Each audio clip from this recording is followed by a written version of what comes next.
todos sabemos quién es Google.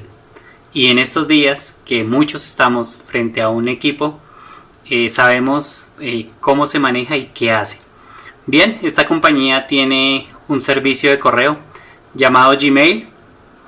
Y cuando hemos trabajado durante mucho tiempo y queremos cargar un correo, pero este no carga, ellos emiten un mensaje pequeño, un mensaje en un color de fondo como amarillito, y nos dice algo va mal. Y nosotros comenzamos a preguntarnos qué será lo que sucedió, qué es lo que está pasando, qué es lo mal que está yendo. Entonces es el título de este mensaje, algo va mal. Tengan ustedes muy buenos días. Es un placer para mí compartir este tiempo devocional. Permítame orar y comenzamos. Padre, muchas gracias por este día. Gracias por este tiempo.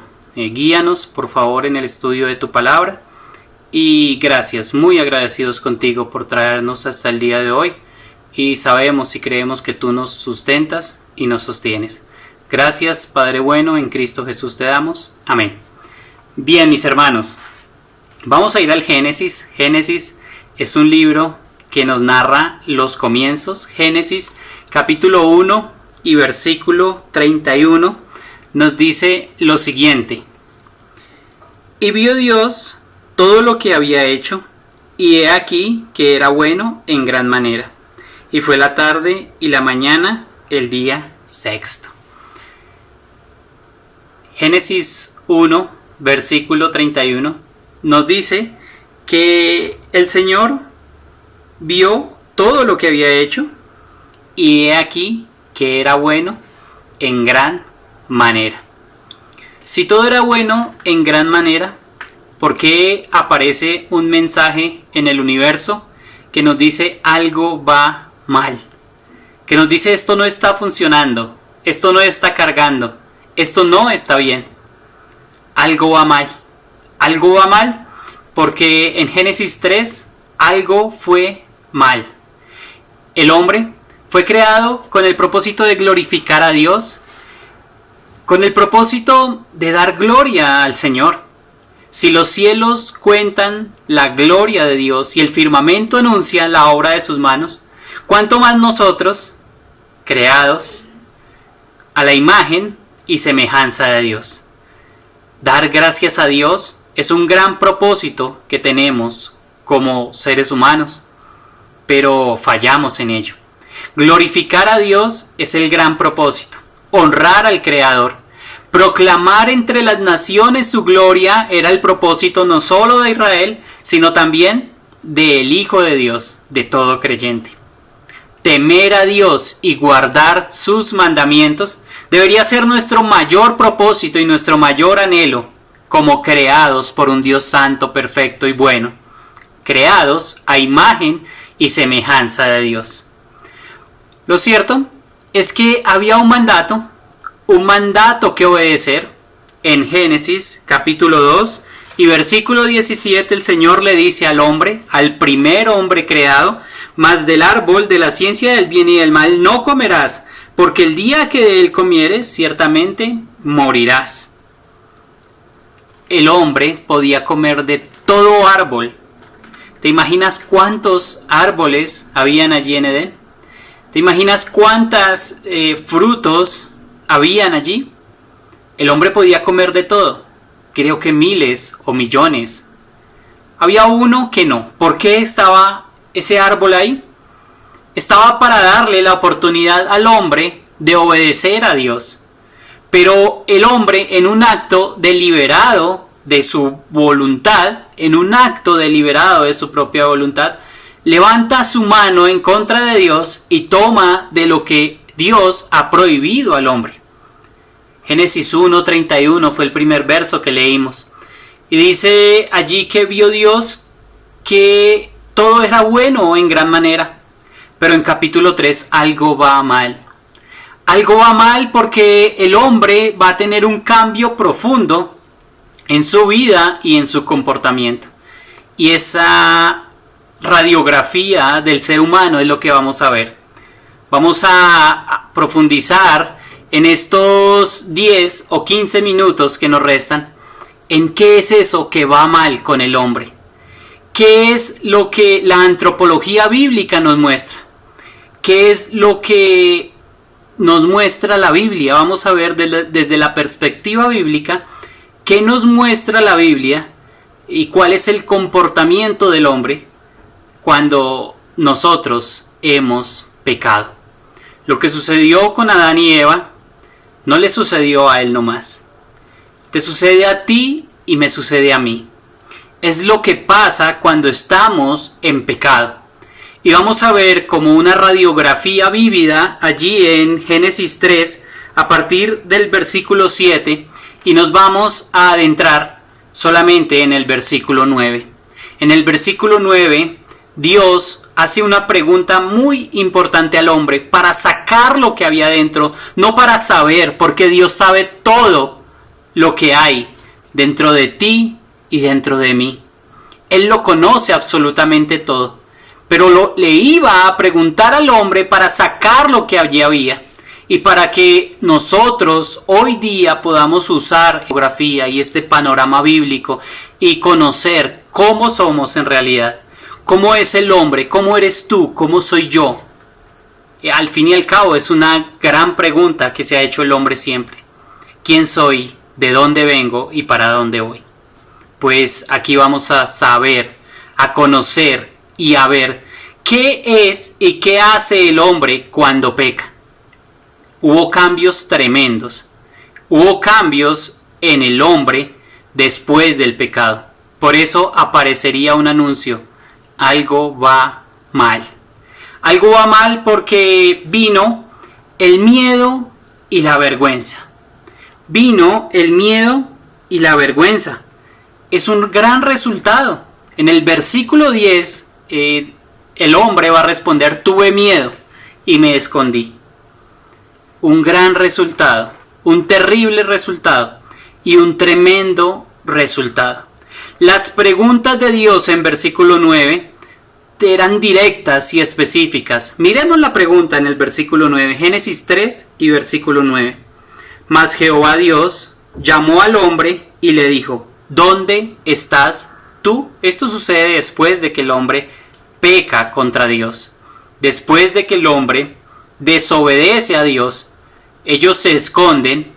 Ellos se hacen delantales, ellos se esconden tras árboles y Dios es quien viene en busca del hombre y le dice: ¿dónde estás tú? El hombre responde: tuve miedo y me escondí.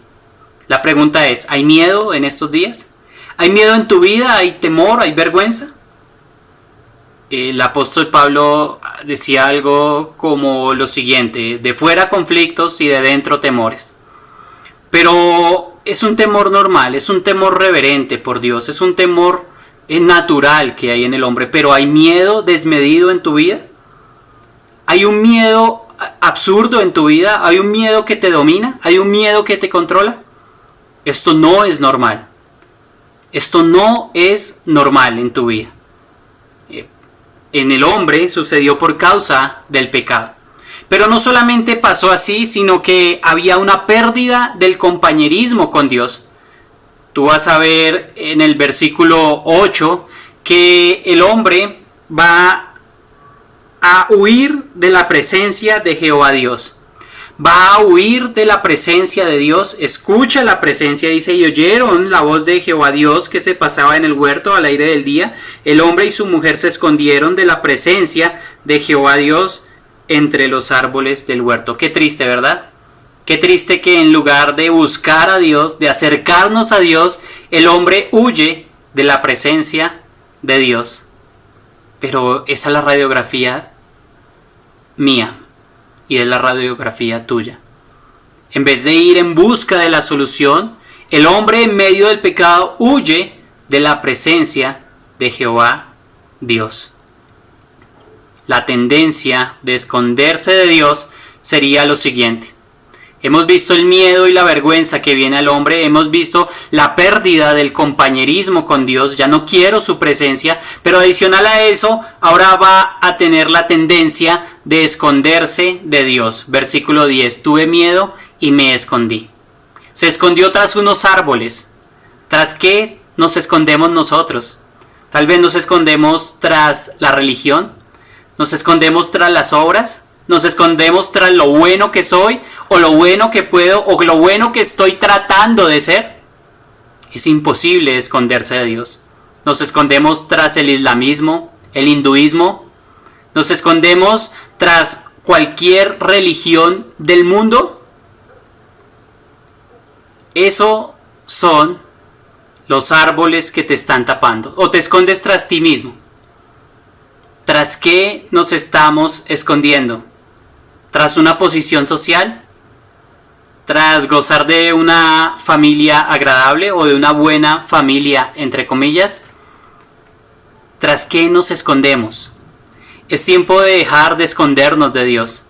Es tiempo de permitir que sea Él quien nos evalúe y quien nos mire, y quien dictamine a la luz de su palabra qué es lo que necesitamos para venir de nuevo a su presencia.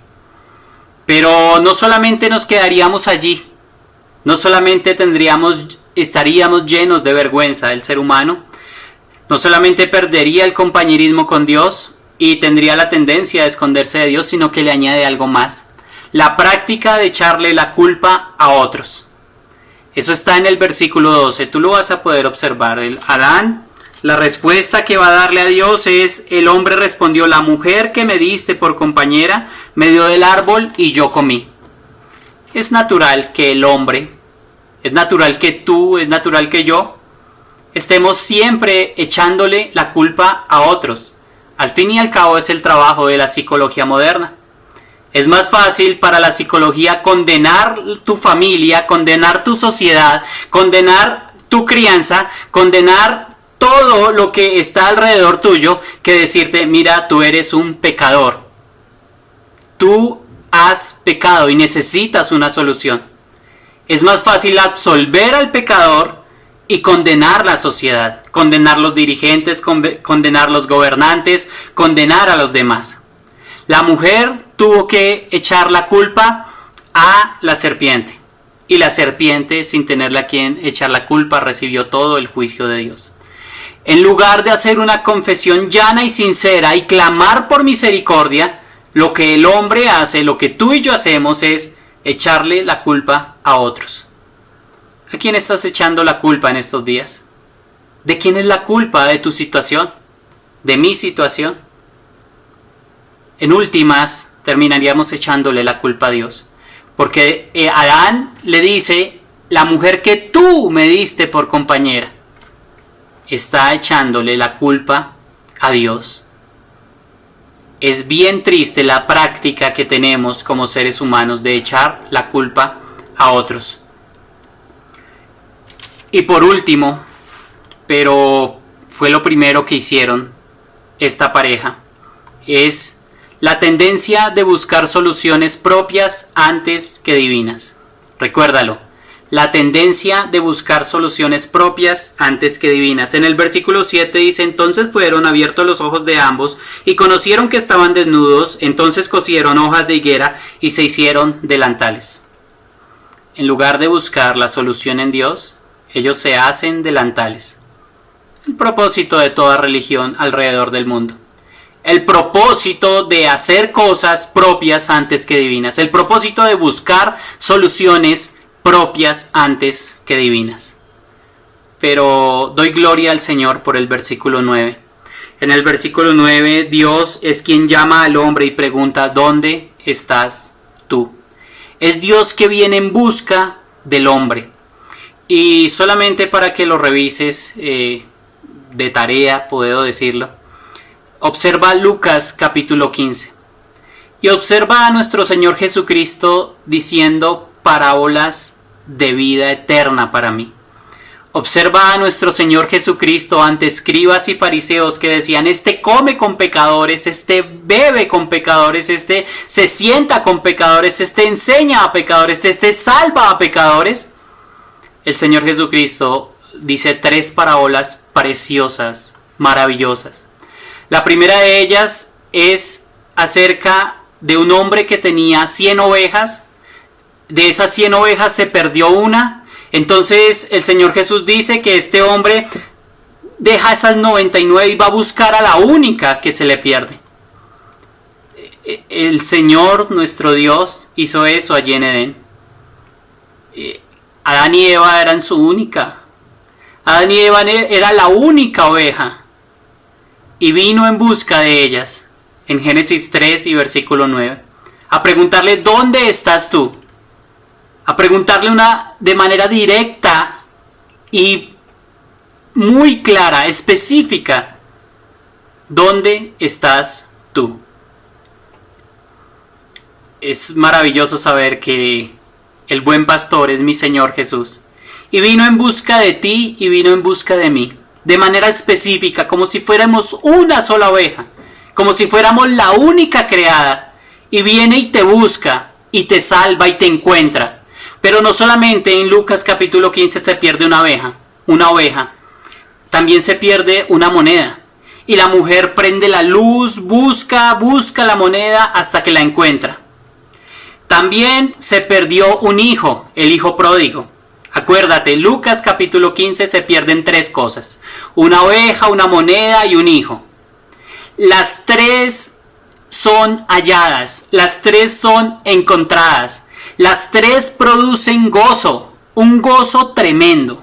Un gozo maravilloso. Las 3 vuelven a su dueño. Lo que era perdido es hallado. Y es maravilloso saber que de la boca de nuestro Señor Jesucristo dijo: he venido a buscar lo que se había perdido. He venido a salvar lo que se había perdido. Tú y yo somos esa oveja. Perdidos estábamos. Si no, lee Génesis 3, por favor. Lee Romanos capítulo 1. Y me dirás si no estábamos perdidos. Pero Él viene en busca de la única oveja. En busca de ti. En busca de mí.